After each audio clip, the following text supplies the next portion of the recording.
خدا جو نہایت مہربان، اسی نے قرآن کی تعلیم فرمائی، اسی نے انسان کو پیدا کیا، اسی نے اس کو بولنا سکھایا۔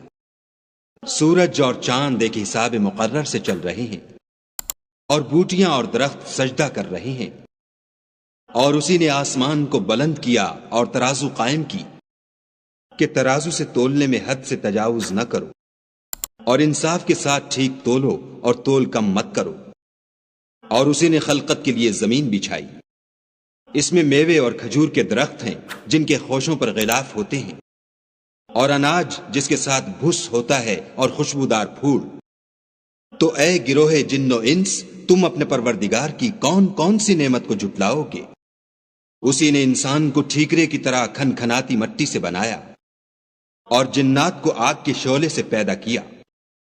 تو تم اپنے پروردگار کی کون کون سی نعمت کو جھٹلاؤ گے؟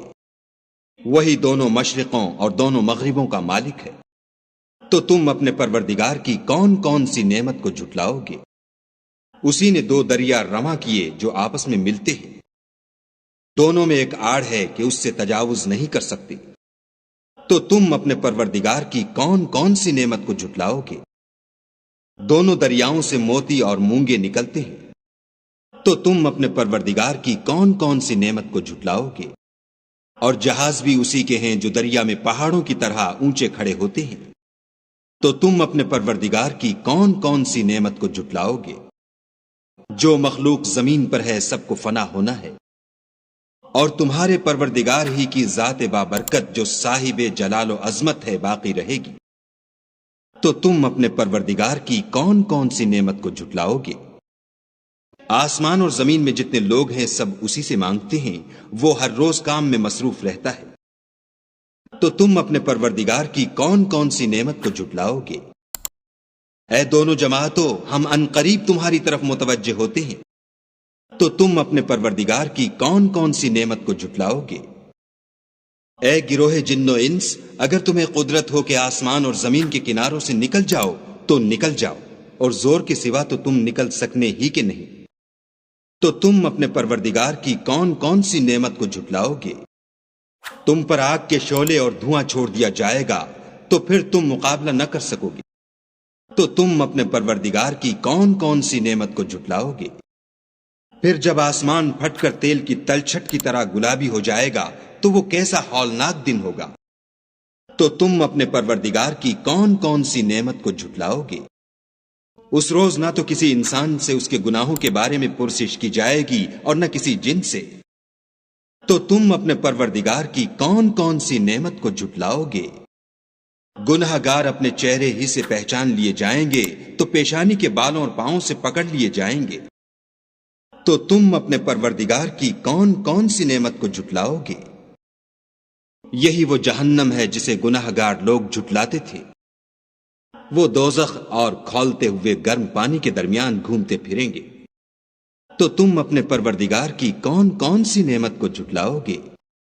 اور جو شخص اپنے پروردگار کے سامنے کھڑے ہونے سے ڈرا اس کے لیے دو باغ ہیں۔ تو تم اپنے پروردگار کی کون کون سی نعمت کو جھٹلاؤ گے؟ ان دونوں میں بہت سی شاخیں یعنی قسم قسم کے میووں کے درخت ہیں۔ تو تم اپنے پروردگار کی کون کون سی نعمت کو جھٹلاؤ گے؟ ان میں دو چشمے بہ رہے ہیں۔ تو تم اپنے پروردگار کی کون کون سی نعمت کو جھٹلاؤ گے؟ ان میں سب میوے دو دو قسم کے ہیں۔ تو تم اپنے پروردگار کی کون کون سی نعمت کو جھٹلاؤ گے؟ اہل جنت ایسے بچھونوں پر جن کے استر اطلس کے ہیں تکیہ لگائے ہوئے ہوں گے، اور دونوں باغوں کے میوے قریب جھک رہے ہیں۔ تو تم اپنے پروردگار کی کون کون سی نعمت کو جھٹلاؤ گے؟ ان میں نیچی نگاہ والی عورتیں ہیں جن کو اہل جنت سے پہلے نہ کسی انسان نے ہاتھ لگایا اور نہ کسی جن نے۔